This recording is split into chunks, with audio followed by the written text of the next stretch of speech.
del siglo XX.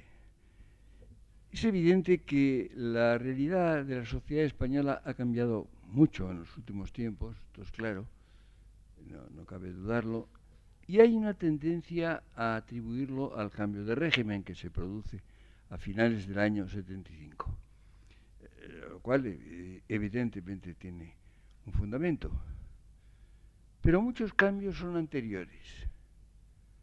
Eso me parece que es importante. Es decir, se habían operado muchos cambios en los años inmediatamente anteriores, desde los años 60 al 75, cambios importantes que fueron los que hicieron posible por lo pronto y fácil en segundo lugar, las variaciones ya más directamente políticas que ocurren desde finales del año 75 hasta ahora. Yo creo que, en definitiva, lo que ocurrió al producirse el cambio de régimen y la instauración de la monarquía en los últimos meses del año 75 fue que se descubrió la variación social que se había producido en los años anteriores y que no era explícita, no era completamente visible. Pero había cambios muy reales que ya eran anteriores. Ustedes piensen, por ejemplo, en la elevación del nivel de vida. Es evidente que España en esos últimos decenios, los dos últimos decenios, había aumentado el nivel de vida enormemente. España había pasado de ser un país resueltamente pobre y luego muy empobrecido por la guerra civil y por las consecuencias de ella y por el aislamiento que produjo por una parte la política autárquica y por otra la guerra mundial, que obligó a un cierto aislamiento. Había pasado de ser un país resueltamente pobre a ser un país no rico ni opulento, pero con un nivel de vida mucho más alto, incomparablemente más alto. Ustedes piensen, por ejemplo, en el aumento de población, que fue muy notable, en que el nivel de económico fue también extraordinario. Por ejemplo, la construcción fue activísima en esos dos decenios. El número de automóviles, aquellos de ustedes que no son demasiado jóvenes, es posible que recuerden todavía los gasógenos de después de la guerra y el biscúter y aquella cosa tan extraña que era como un huevo de transparente, de plástico, me parece que se llamaba Iseta, que recuerdo, contaban de uno que llegó a un garaje y lo dejó al encargado que lo estacionara, y el hombre avanzó y lo llevó junto a la pared y no pudo salir porque se abría por delante y no tenía marcha atrás. Sino que tuvo que estar esperando hasta que llegó alguien que lo hizo retroceder y lo liberó. Es una historia bastante cómica, pero me acuerdo muy bien de esto, ¿no? Y luego hubo el 4x4. Pero piensen ustedes la escasez de coches que había habido y el número ya enorme de coches que había en los años 70, realmente extraordinario, ¿no? Se había producido ese fenómeno que lo nombré el otro día también, de la relativa movilidad que se había adquirido, primero con los autobuses, luego con los coches particulares, cómo se circulaba por el territorio entero español, la gente recorría mucho más, viajaba, luego además se pasó al coche propio de mucha gente. Es decir, el nivel de vida había aumentado enormemente. En parte porque yo recuerdo, es un recuerdo que tengo muy vivo. Ortega, que como ustedes saben murió el año 55, en los años que pasó en España después de su exilio, es decir, desde el 45 al 55, estaba muy interesado por cuestiones económicas. Era amigo de casi todos los mejores economistas españoles y les pidió que le prepararan una especie de informe, en fin, sobre cómo veían el porvenir económico de España. Y recuerdo que todos ellos, que eran gente muy notable, han sido amigos, algunos viven todavía y lo son, todos dieron un diagnóstico sumamente pesimista. Y España era un país muy pobre y iba a seguir siéndolo.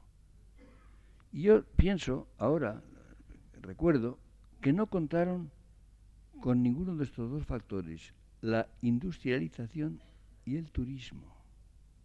Claro, son dos factores decisivos en la elevación del nivel económico. La población aumentó enormemente, pero hablamos de avances y retrocesos. Ahora no.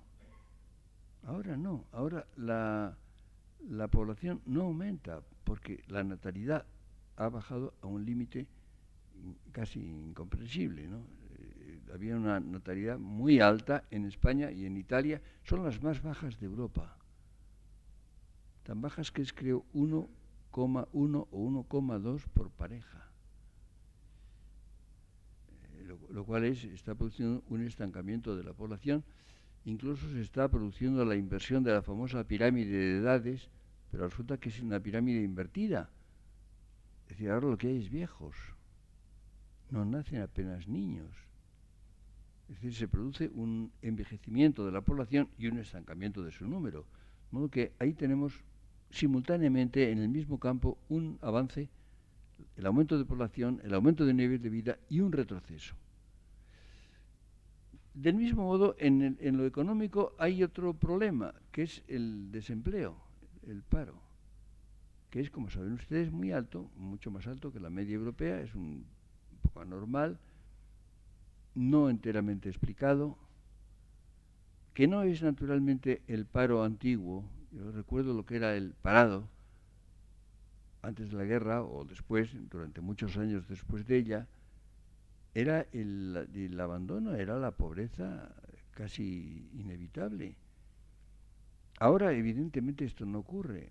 Hay subsidios de paro, la mayor parte de la gente los percibe con ciertas dificultades, no siempre, no es permanente, pero en todo caso es algo extraordinario. Es decir, evidentemente una proporción enorme del presupuesto nacional se destina a esto, lo cual está produciendo muchos efectos. Algunos son absolutamente necesarios y beneficiosos. Es decir, se evita el abandono, el desamparo, la pobreza, la miseria que había. Yo recuerdo, después de la guerra, en los años inmediatos después de la guerra, por el barrio de Tetuán, ustedes probablemente no tienen ni idea de lo que era Tetuán. Bueno, era una cosa se veían, por ejemplo, carritos con gentes, mucha gente que llevaba una manta con un agujero como prenda de abrigo, ¿no?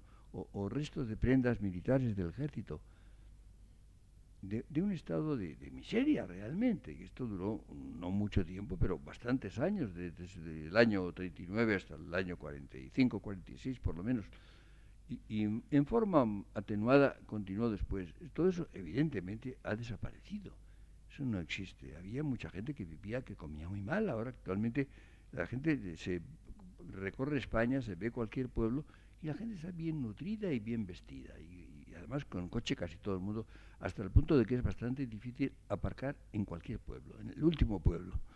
Son cambios enormes que se han ido produciendo. Por otra parte, esta situación, que repito, es en principio necesaria y beneficiosa, ha dado lugar a una tendencia que desarrolla una actitud frecuente actual. Ustedes saben, por ejemplo, que ahora todo el mundo habla de derechos. De deberes no se habla nunca, es una palabra mal vista, ¿no?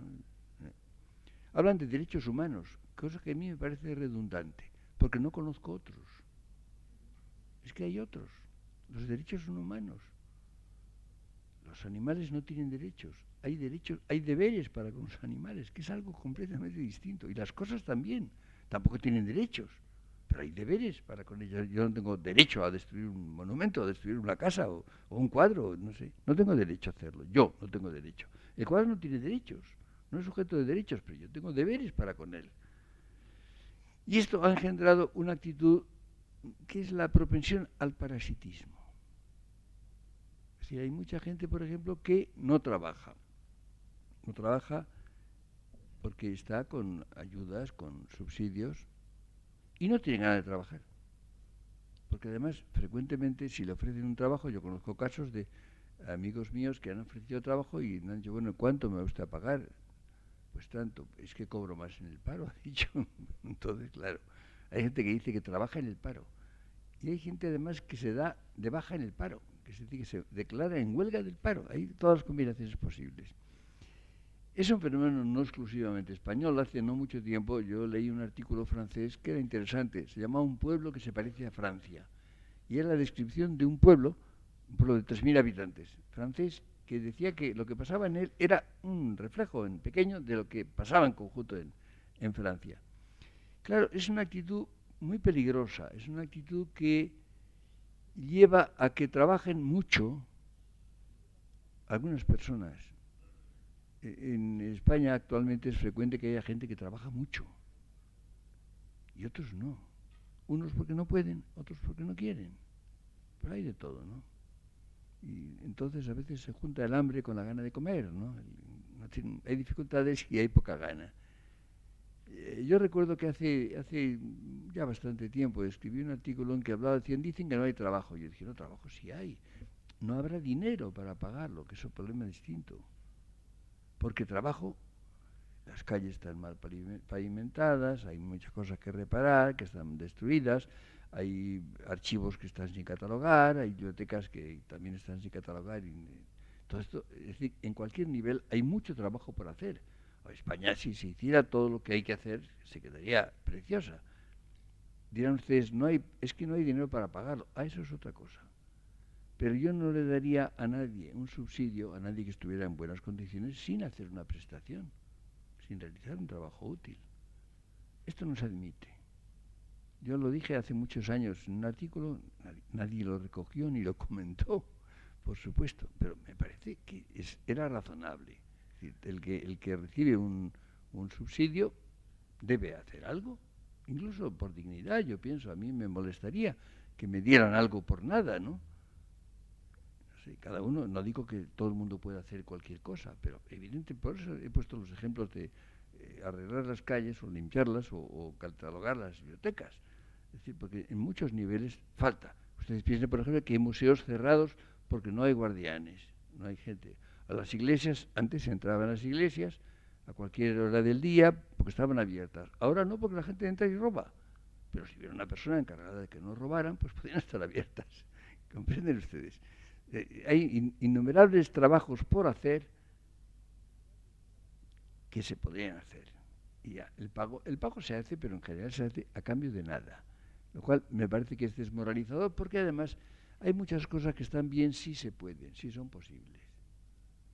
Pero ustedes saben, por ejemplo, que Europa entera, no es un problema exclusivo de España, pero en España ocurre, la mayor parte de las industrias o de los productos agrícolas tal no son competitivos porque en otros países, por ejemplo de Asia, la gente se aviene a trabajar por menos retribución y entonces no se puede competir. Y por eso ustedes compran cosas y miran y tienen una pequeña etiqueta que dice hecho en Taiwán, o hecho en Corea, o hecho en Vietnam, o hecho en Singapur. Y claro, esto provoca el que cosas que se hacían. Ustedes piensen, por ejemplo, la industria fotográfica alemana era absolutamente dominante. Y era, si ustedes compran una máquina fotográfica, el 95% son japonesas y alemanas muy pocas, ¿no? Y claro, entonces resulta que los que fabricaban aparatos fotográficos en Alemania pues deben estar en el paro, supongo que una gran parte. Y los relojes suizos pues ya no son suizos, también son japoneses, no sé. ¿Comprenden ustedes? Es un problema hay un problema de posibilidad. Es decir, estas cosas que a uno le parecerían bien y que las desearía son posibles. Si no son posibles, podemos encontrarnos en situaciones muy graves, enormemente graves. Pero en todo eso, si toman ustedes el conjunto de lo que es el estado de la población, el estado económico, las posibilidades de movilidad, por ejemplo, se viaja en España incomparablemente más que antes, incomparablemente más. No solamente en España, sino al extranjero. Casi nadie deja de viajar por el extranjero. Antes era muy poco, era una minoría muy pequeña la que viajaba al extranjero. Ahora se habla con cualquier persona y ya está en diversos países, algunos muy remotos y exóticos. Este es un cambio evidentemente extraordinario y es evidentemente positivo. definitiva. Luego ha habido otra cosa que ahora se suele creer que es de ayer. Por ejemplo, el que las mujeres tengan trabajo, tengan profesiones, el que estudien. Dios mío, parece que se ha inventado ahora. Cuando yo estudiaba en la Facultad de Filosofía y Letras había 2 chicas por cada chico, lo cual era muy agradable. Y esto era el año 31, del 31 al 36. Esto no se ha inventado. Es como cuando se habla, por ejemplo, de la coeducación. Es cierto que la coeducación se prohibió después de la guerra. Esto es verdad. Pero no se había inventado antes. Se había inventado, yo no sé cuándo, pero yo estudiaba en el bachillerato, en el Instituto del Cardenal Cisneros, aquí al lado, con chicas y chicos juntos. Y yo estudiaba en tiempo de la monarquía, de la dictadura de Primo de Rivera, con más precisión. Y la coeducación estaba desde yo no sé cuándo. Pero tampoco se había inventado entonces. Luego se prohibió, esto es verdad. Pero en fin, conviene la cosa restablecerlas en su lugar. Y cuando yo era muy joven, y después no digamos, había muchas mujeres que estudiaban, muchísimas mujeres que estudiaban, y muchas mujeres que trabajaban fuera de su casa, que en su casa trabajan todavía más, es donde más trabajan las mujeres, pero en fin, fuera de casa también. Tampoco es una novedad. Ahora, ha empezado a tener un papel mayor, es evidente, y en los últimos años lo que sí ha progresado es la legislación. Es decir, lo que era simplemente pues uso, las cosas que se hacían, ahora están reconocidas. Por ejemplo, la mujer tiene derecho a muchas cosas, pues no sé, me parece que antes, no sé, si para sacar el pasaporte hacía falta que el marido lo firmara, me parece que para tener un carnet de conducción también, en fin, había muchas cosas que eran absurdas, que eran pervivencias. De hecho, la cosa pasaba igual, normalmente, pero en fin, hoy están reconocidas, legisladas, y por tanto el puesto de la mujer ha cambiado sensiblemente. Pero venía cambiando ya mucho tiempo atrás. Pero ha cambiado desde luego en los últimos 20 años de un modo evidente. Ha aumentado mucho también el número de gente que recibe educación. Ustedes saben que en España todavía quedaban, hace no muchos años, había un cierto porcentaje de analfabetismo. Casi ha desaparecido. Casi. Todavía queda, y me han contado un caso muy reciente bastante sorprendente, pero en fin, ha disminuido enormemente. Hay escuelas para casi todos, la mayor parte de los niños van a la escuela, van más tiempo, no sé si mejor o peor, pero van más tiempo. Se estudia el bachillerato, bueno, yo no sé qué se estudia, yo me he perdido hace mucho tiempo a fuerza del OCSES y todos los nombres que va recibiendo, yo ya no sé nada, y ya cuando tengo amigos con hijos o nietos, ya ni le pregunto qué estudias, porque me dicen una cosa que no sé lo que es, no tengo ni idea. No sé si están en la primaria o si van a doctorarse, porque los nombres ya no me dicen nada. Pero reciben educación muchos más. ¿Qué educación? Ya tengo graves dudas, porque recibo todos los días, sin faltar uno, informaciones desoladoras del estado total de ignorancia de mucha gente, desde las universidades incluso, sin llegar a la universidad. Por ejemplo, la ortografía es una cosa abandonada. Yo recuerdo cuando yo hice el ingreso en bachillerato a los 10 años, con 2 faltas no se pasaba. 2 faltas de ortografía no se pasaba. Acabo de ver un texto escrito por un muchacho de 19 años de familia muy distinguida, por otra parte, llena de faltas de ortografía. Eran 5 o 6 líneas, pero llena. Por ejemplo, 3 veces había la preposición a con h, que es un refinamiento. Y esto pasa constantemente. Y casos de ignorancia verdaderamente asombrosa, ¿no? Completamente asombrosa. De modo que reciben educación, evidentemente, muchos millones. No sé cuál. Mi bachillerato, que por cierto era muy sencillo, yo estudié el bachillerato por el plan que se llamaba Romanones, era ministro cuando el de 1903, eran pocas asignaturas, pocas clases, teníamos clase por la mañana, y algún día por la tarde había unas prácticas o algo parecido. Pero yo recuerdo, por ejemplo, yo estudié cristalografía en el curso de ciencias naturales, y cuando mis hijos estudiaron cristalografía, yo me acordaba bastante bien y les ayudé a entenderlo y les explicaba el sistema monoclínico y el sistema triclínico. Sí, me acordaba todavía. Y me acuerdo, yo en segundo curso de latín, no había más que 2 cursos de latín. Eh, el otro día se me vino a la memoria un epigrama de Marcial de entonces, es decir, estudiado por mí hace 70 años, exactamente.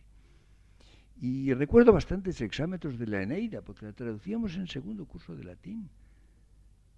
Yo qué sé. Es decir, que eran pocas asignaturas y pocas clases, pero se aprendían algunas cosas muy importantes, se aprendían muy bien. Y me sigo acordando de ellas.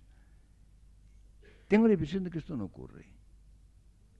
No digamos la universidad, que evidentemente ha crecido, pero cómo ha crecido ya es distinto. Como ven ustedes, hay un sistema de avances y retrocesos. La sociedad española está, en muchos aspectos, está mucho mejor. En otros no. Hay un fenómeno que también es importante, que tampoco es español exclusivamente, es general. Por ejemplo, la inseguridad. La inseguridad en la vida corriente. Es decir, la gente circulaba y vivía por las calles y estaba en general con seguridad, no tenía preocupación. Hace ya bastantes años y en todas partes, en todo el mundo, la inseguridad ha aumentado, la seguridad ha disminuido mucho. ¿Por qué razón? Por muchas razones. Una razón ha sido la elevación del nivel de vida, el aumento de posibilidades de acción para bien y para mal, también para mal. Luego ha habido un factor que empieza a ser importante en el mundo desde el año 60 más o menos, que es la droga. La droga es un fenómeno increíble, es un fenómeno muy artificial, muy movido por intereses de todo tipo, económicos y otros no económicos. Pero yo hace algún tiempo vi unas estadísticas, yo no creo mucho en la estadística, pero en fin, más o menos aproximadamente. Se calculaba que en los últimos años del decenio de los 50, hacia 1950 y tantos, se calculaba que se drogaban en los Estados Unidos unas 140.000 personas. Ahora se drogan muchas más en cualquier barrio de cualquier ciudad grande de cualquier país. Es decir, ha pasado a otra escala, otro nivel, de otra magnitud diferente. Esto es un factor, evidentemente, que ha aumentado enormemente la inseguridad, porque la gente comete actos delictivos para tener droga o porque estaba bajo los efectos de la droga, es decir, antes y después. Pero hay otras razones de tipo diferente, político, jurídico, social. Hay una tendencia muy grande, muy generalizada a la impunidad. A la impunidad. Por ejemplo, hay el efecto de las palabras. Yo no sé si ustedes recordarán, hay una palabra que empleaban sobre todo los jóvenes, muchos los estudiantes. Fue una causa, yo creo, de la desaparición del servicio doméstico en España. Los chicos llamaban a las criadas marmotas. ¿Lo recuerdan ustedes? Los que no son muy jóvenes lo tienen que recordar.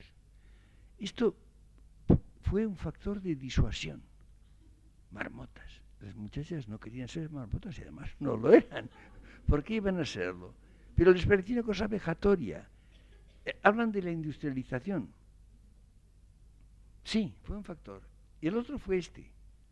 Del mismo modo que unos carteles que había, que a mí me producían mucha indignación el comentario, había sobre los incendios forestales, que decían, cuando un bosque se quema, algo suyo se quema.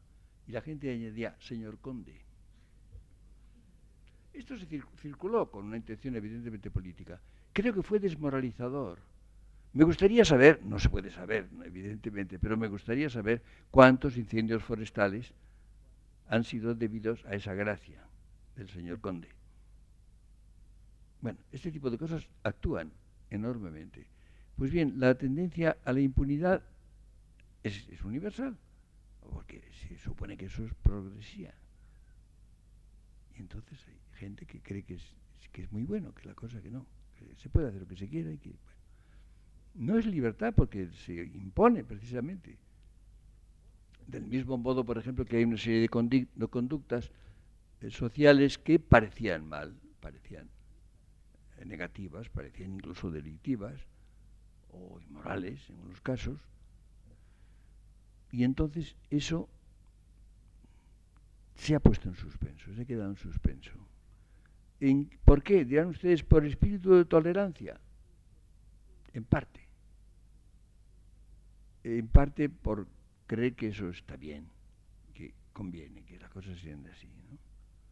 Lo cual ha tenido consecuencias que son evidentemente muy visibles. Por ejemplo, que diré yo, es claro que la familia, por ejemplo, se ha alterado bastante, se ha hecho inestable, es muy inestable. Por ejemplo, es evidente que el número de matrimonios que se rompen es muy grande. Dirán ustedes que antes había motivos para que se rompieran. Probablemente sí, algunos, pero ahora se rompen sin motivo. Se contraen sin motivo y se rompen también sin motivo. Es lo más frecuente. Recuerdo una amiga me dijo hace poco que conocía a otra que decía, yo tengo 2 hijos y 5 nueras. Situación que no es infrecuente. No es infrecuente. Uno empieza, cuando una persona que no la ve así muy cotidianamente, tiene ya reparo en preguntarle, ¿y cómo está Pepita? Porque a lo mejor ya no hay Pepita, ¿no? Ya uno pide la familia, pues supone que familia hay alguna, no sé, pero a lo mejor es otra. Ya no sé. Eso es evidente que ha ocurrido. Dirán ustedes, pero es muy grave. Pues yo qué sé. No sé, se ha pasado de una cosa que no era muy verdadera a otra que tampoco es muy verdadera. Además, los casos son muy numerosos, pero si toman ustedes el conjunto de una sociedad, pues tampoco es tanto, ¿no? Es decir, las cosas más o menos llamativas tienen mucha más visibilidad, parecen mucho mayores. Claro, porque si ustedes hacen la cuenta de la gente que tiene 2 hijos y 5 nueras, pues hay bastantes. Pero si ustedes fueran a hacer la estadística de los que tienen 2 hijos y 2 nueras, y las mismas permanentemente, pues resultaría que son muchísimos más. Pero claro, eso no tiene gracia, eso no cuenta y no llama la atención. Por eso digo que habría que, yo siempre creo que cuentas no hay que hacer muchas, pero las que se hacen hay que hacerlas bien. En conjunto, como ven ustedes, hay fenómenos positivos y simultáneamente fenómenos negativos. Les hablaba a ustedes, por ejemplo, de la ignorancia frecuentísima de una educación evidentemente deficiente, porque una cosa que está pasando es que no se pide al estudiante, no se le pide que trabaje normalmente. Luego resulta que trabaja mucho, porque además hay una acumulación de cursos y de clases y de asignaturas, y los chicos están agobiados. Yo veo, por ejemplo, a mis nietos que a veces, pues yo qué sé, tienen el día entero de clases o sus equivalentes. Yo recuerdo hubo un año que tenía clases solo por la mañana, estaba feliz. Me levantaba a las 6 de la mañana, todo aquel curso me levantaba a las 6 de la mañana. A primera hora hacía los problemas, las traducciones que tenía que hacer, estudiaba las lecciones, me iba al instituto y la tarde entera la tenía libre. Y me dedicaba a recorrer Madrid y a leer, más o menos un libro diario, un volumen diario. Me parecía maravilloso. No había televisión, hay que añadirlo también. Hay que hacer todas las cuentas. Cuando yo pienso, por ejemplo, los autores de la Edad Media o del siglo XVI o del siglo XVII, que escribían, yo tengo las obras completas de Suárez, que son 22 tomos en folio, inmensos, a 2 columnas, escritos en latín con pluma de ave. Claro, pero era un jesuita, estaba en su convento, no tenía teléfono, no lo llamaban por teléfono, no tenía naturalmente televisión. Podía escribir todo aquello. No hacía más que leer y escribir y pensar de paso, ¿no? Que también era importante. Como ven ustedes, por tanto, las transformaciones son complejas. Es muy fácil, hay gente que está aterrada diciendo que estamos en un mundo espantoso. Pues mire, no es verdad. Hay muchas cosas en este mundo que son bastante desagradables y peligrosas. Pero hay otras muchas que son, por ejemplo, la gente habla, y yo mismo lo hago, ¿no? De la atrocidad del nivel de la televisión, que es uno de los problemas españoles de la televisión, yo creo, uno de los más graves. Pero bueno, y la gente pues aguanta, o incluso a alguna gente le gustan. Sí, pero también me encuentro, por ejemplo, que hay una cosa que se llama las edades del hombre, y la gente se va, por ejemplo, ahora al Burgo de Osma, que no está tan cerca, y hace colas de 2 y 3 horas para ver obras de arte antiguo religioso. Bueno, eso también hay que contarlo, ¿no? que contarlo. Y la gente, si hay una exposición en una ciudad grande, en Madrid o en otro sitio, hace enormes colas. Yo recuerdo la exposición aquella de Velázquez en el Museo del Prado. Era un poco absurdo porque casi todo, el 90% de la exposición estaba en el Prado permanentemente y se puede, pero en fin, hubo propaganda, se habló, hubo mucha publicidad, había unas colas de kilómetros de gente que se gastó mucho tiempo y mucha gente se gastó el dinero de comprar el magnífico catálogo también. Con lo cual se llevó el Prado un poco, se llevó a Velázquez en reproducciones buenas a su casa. Eso también hay que ponerlo en... Si hablamos de los programas de televisión que son repugnantes, lo son, no rebaja nada, pero también hay esto otro. La gente tiene curiosidad, la gente, bueno, yo no sé, digo, van a conferencias, aquí están, tengo un ejemplo, la gente lee bastante más. Lo que pasa es que de los libros se hablaba mucho más, se leían mucho menos. Yo pongo a veces el ejemplo de La voz a ti de vida, el maravilloso libro de poesía de Pedro Salinas, que se publicó, pone 33, pero salió ya el 34. Una tirada pequeña, tiraron 3.000 ejemplares. Tardó bastante en agotarse. Pero en los 2 primeros meses se publicaron 12 o 15 artículos importantes, de escritores importantes, excelentes sobre este libro. Se habló enormemente de este libro. Ahora, publiquen ustedes, no sé, La Odisea o Crítica de Razón Pura, y verán como qué poco se dice de ello. Se leerá más, pero se leerá más. Es decir, la vida pública es menos pública. Pero, de hecho, se lee mucho más. Por ejemplo, las tiradas son... yo recuerdo Paz en la Guerra de Unamuno. Se publicó el año 1897. La segunda edición es de 1923. La tirada primera debió ser de 1.000 ejemplares. Si a mí me pasa eso, pues me quedaré desolado. Diré, pero qué fracaso, un libro mío que, bueno, que no se reimpriman 20 años o 30. No, se reimprimen, se leen más.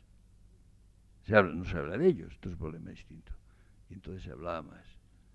Como ven ustedes, por tanto, la imagen de la España de fines de siglo, comparada no ya con la de fines del siglo pasado, sino comparada con la de hace 30 años, es bastante distinta. Mejor o peor, mejor y peor. Esta es la cuestión. Y hay ciertos elementos que son bastante permanentes y que son en conjunto positivos. Por ejemplo, el primero, la vitalidad. Es un país que está vivo. España está viva. Hoy hace un día de perros, evidentemente. La gente sale y ustedes han venido. A mí me da un poco de vergüenza que ustedes vengan. Un día tan malo, porque en fin, si hiciera sol, un día agradable.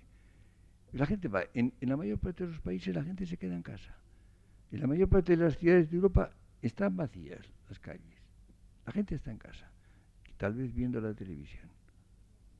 El español no se queda en casa. En general vive, tiene alguna curiosidad por hacer algo, o por verse unos y otros, y hablar unos con otros, y verse las caras. La vitalidad es la condición principal. El día que en España haya poca vitalidad, estaré profundamente pesimista. Pero no hay eso. La vitalidad existe.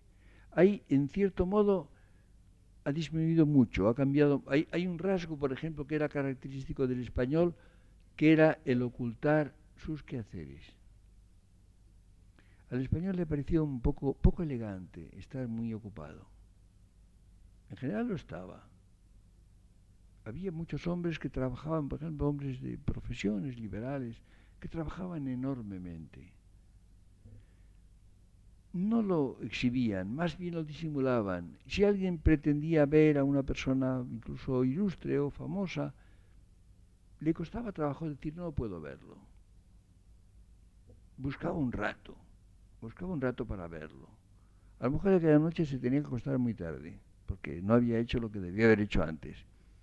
Las mujeres, por ejemplo, era muy frecuente que estuvieran agobiadas, cansadas de trajinar y de hacer cosas todo el día, pero por la tarde, por la noche tenían unos invitados, y entonces se ponían un vestido bonito y se maquillaban un poco y se arreglaban y parecía que no habían hecho nada en todo el día. porque les parecía que no era elegante exhibir los quehaceres. Eso ha disminuido bastante, y lo siento. La gente a veces incluso ahora presume de estar muy ajetreada y de hacer muchas cosas que no hace luego, pero en fin. Pero eso sí es un cambio más bien desfavorable. Había cierta elegancia, había, no sé, una cierta... Por ejemplo, el español ha sido poco utilitario, poco utilitario. Quizá demasiado poco utilitario, a veces poco hábil para producir, para ganar dinero, pero en el fondo lo prefiero. Por ejemplo, Europa en general, la mayor parte de los países de Europa han sido muy utilitarios. Yo recuerdo una escena hace muchos años, no sé si ahora ocurriría, en Alemania, iba yo en Múnich, iba yo en un tranvía, y había dos señores sentados juntos de 50 y tantos años, una cosa así, y por lo visto uno tenía ganas de fumar y no tenía cigarrillos, se podía fumar en el tranvía, se volvía a su vecino de asiento y le pidió un cigarrillo. Entonces el otro sacó un paquete, le dio un paquete, sacó un cigarrillo y este metió mano en el bolsillo, sacó una moneda como una rubia, una peseta rubia, un Groschen, que es lo que valía más o menos un cigarrillo, se lo dio al otro, el otro lo guardó tranquilamente en el bolsillo. Y dije, esto me enseñó más de Alemania que volúmenes así de gordos en letra gótica. Claro, y tenía razón, bueno, sí, en buena economía, pues sí, en buena economía una peseta es una peseta. Yo decía, sí, pero la vida se pone triste. Es lo que pasa, ¿no? Hay un tipo de holgura que ha tenido el español frecuentemente. No riqueza, pero el español se permitía ciertos lujos. Por ejemplo, el decir qué más da, ¿no? Es decir, me invito o me invitan, ninguna de las dos cosas tiene importancia. Pues sí, unas veces, no sé, el rigor económico a mí me da un poco de pena, realmente. ¿Comprende usted? Y esto también ha disminuido. Los españoles son más eficaces económicamente, les interesa más la riqueza y el dinero, ganan probablemente más. Quizá dependen más de esto que antes. Es posible que tuvieran, no sé, las cosas, evidentemente es posible que eso fuera la razón de que en España pues los problemas económicos no fueran muy bien, que España fuera un país más pobre de lo que podía haber sido, de lo que es ahora, por ejemplo, y es evidente. Pero algo se pierde. Yo creo que se podría intentar, y sería lo que pienso yo que sería deseable para la entrada en el siglo XXI, sería salvar las cosas valiosas, no perderlas y adquirir las que faltan. Porque además son conciliables, no se oponen. Es decir, eso sí, tenemos en España una cierta manía de contraposiciones, que muchas veces no se justifican. Como ese espíritu, por ejemplo, de rivalidad que ha habido de los toreros o de los equipos de fútbol, o en fin, no sé. Yo qué sé, ¿no? La gente que es partidaria a veces de un escritor y no de otro, a lo mejor los dos son buenos, o los dos son malos, pero no es forzoso elegir, introducir el partidismo. Hay un libro muy interesante de Marco Aurelio, que escribió un libro, Eis Heauton, a sí mismo. Es una especie de meditaciones. Y hace un balance de gratitudes que él tiene, lo digo, una especie de testimonio de gratitud aguas arriba, ¿no? Y habla, dice, de mi abuelo Vero, que tal cosa, de mi padre tal, de mi madre ha heredado tales cosas, y de uno de ellos dice el no haber sido ni verde ni azul, que eran los dos partidos que competían en Bizancio. Ni verde ni azul. Eso lo recuerda y lo agradece no haber sido eso, es decir, no haber introducido el partidismo deportivo en este caso. Pues bien, esto es lo que sería importante, el tener una actitud más afirmativa, más positiva, de mantener la vitalidad. Y hay un problema también, un problema que es delicado, quizá el más delicado de todos, que es el de cómo se sienten los españoles en España. Ustedes saben que ha habido unos años en que oficialmente España era un país maravilloso. Oficialmente. Bueno, y se exaltaba. Pero en cuanto empezaba uno a entrar en concreto, empezaba, porque bueno, los reyes católicos, sí. Bueno, de la Edad Media no se sabía nada, porque había una ignorancia general de la Edad Media. Se hablaba de la tienda del Miramamolín, que atacó el rey de Navarra, y de ahí vienen las cadenas de Navarra. Pero nada más. Los reyes católicos, sí, los reyes católicos, de los cuales no se sabía mucho. Recuerdo un político inmediatamente después de la guerra que elogiaba a los reyes católicos, porque sí, porque además expulsaron a los jesuitas. Eso era un título de honor de los reyes católicos. Bueno, lo cual indica que había un gran patriotismo, pero con un fundamento más bien dudoso, ¿no? Pero y cuando se empezaba, ya el siglo XVI, bueno, mal que bien, se aceptaba. El XVII era el siglo de la decadencia. El siglo XVIII se suponía era el siglo de la Ilustración y por tanto de las ideas perniciosas extranjeras y del afrancesamiento. El XIX era el siglo del liberalismo y fuera. Entonces, ¿con qué se queda uno? Los del 98 eran tremendos, eran peligrosos y odiosos. Es decir, que después de decir que España era una maravilla, en abstracto, en cuanto uno iba a ver las cosas que realmente eran interesantes y valiosas de España, se execraban en gran parte. Se llegó a hablar del maldito siglo XIX. Esto se ha dicho y sigue por unas autoridades muy altas. El maldito siglo. León Daudet había dicho el estúpido siglo XIX, lo cual es bastante estúpido decir eso. Pero el maldito siglo XIX, eso de maldecir los siglos así por las buenas, siglos enteros, es un poco cómico. Esto ha cambiado y entonces no tenemos esa especie de exaltación abstracta y falsa de España. Pero en cambio tenemos el que decir España, ¿y qué es eso de España? Parece como si no existiera. En cambio se ha producido una epidemia de narcisismos particulares, porque cada comunidad se encuentra maravillosa. Maravillosa. Es el colmo de todas las perfecciones. No tiene nada de que arrepentirse, no tiene ningún defecto. Y yo me pregunto, ¿cómo es posible que 17 maravillas compongan una porquería? No lo entiendo. No lo entiendo. Bueno, y entonces iba a decir, en eso estamos. No, en eso no estamos. En eso parece que estamos. Pero no es verdad tampoco. Por eso creo que, no sé, yo creo que habría que entrar en el siglo XXI apegándose a la realidad, tomando posesión de la realidad, viendo cómo son las cosas, viendo lo que tenemos y lo que nos falta, viendo en lo que hemos acertado y en lo que hemos errado.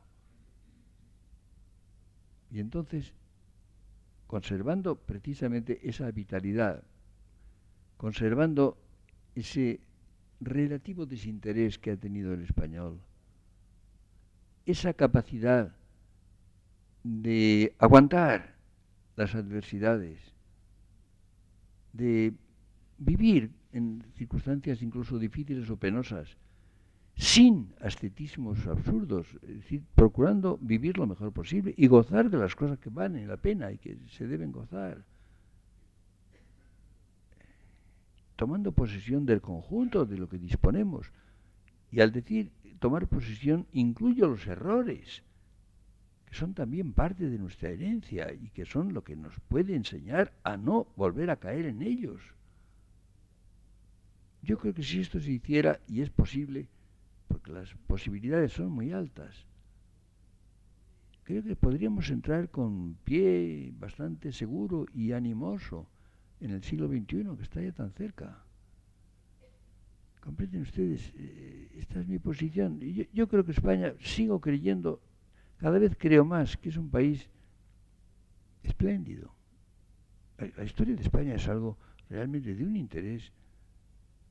No sé, además la capacidad creadora de España ha sido, es evidente que ha habido Roma, sí, pero después ha habido España. Lo que hace España en América, que lo hace con un territorio incomparablemente mayor, con un océano por medio, con una técnica que evidentemente era ligeramente superior a la de Roma, pero no mucho. Ustedes piensen que la técnica del siglo XV y del siglo XVI es una técnica todavía muy elemental, no muy distinta de la romana. El desarrollo técnico es del siglo XIX y del siglo XX. Hasta fines del siglo XVIII la técnica ha sido relativamente homogénea y bastante elemental. Y es evidente que lo que hizo Roma es absolutamente asombroso. La romanización de toda la cuenca mediterránea y grandes partes del norte y todo el norte de África es algo fantástico. Sí, pero pongan ustedes el océano por medio y pongan ustedes las inmensas extensiones y los problemas y la naturaleza americana. Y lo mismo que se hablaba latín en todo ese mundo, se habla español en todo ese mundo. Es algo parecido y a mayor escala todavía. No se ha hecho otra cosa parecida en el planeta. Y no digamos en otros campos, se han hecho con deficiencias, con dificultades, es evidente que la historia de la cultura española es evidentemente incompleta, nos faltan muchas cosas. Sí, pero ¿y las que hemos hecho? O las que han hecho, que yo no las he hecho, las han hecho nuestros antepasados, ¿no? Hay que evitar un poco la primera persona. Yo he hecho muy pocas cosas, pero otros sí las han hecho. ¿Comprenden ustedes? Y yo creo que el tomar posesión de lo que se tiene y de lo que no se tiene, de lo que se ha hecho bien y de lo que se ha hecho mal, de las limitaciones, de lo que hay que corregir, es decir, volverse a la realidad y aceptarla y partir de ella y tener un poco de imaginación. Continuaremos.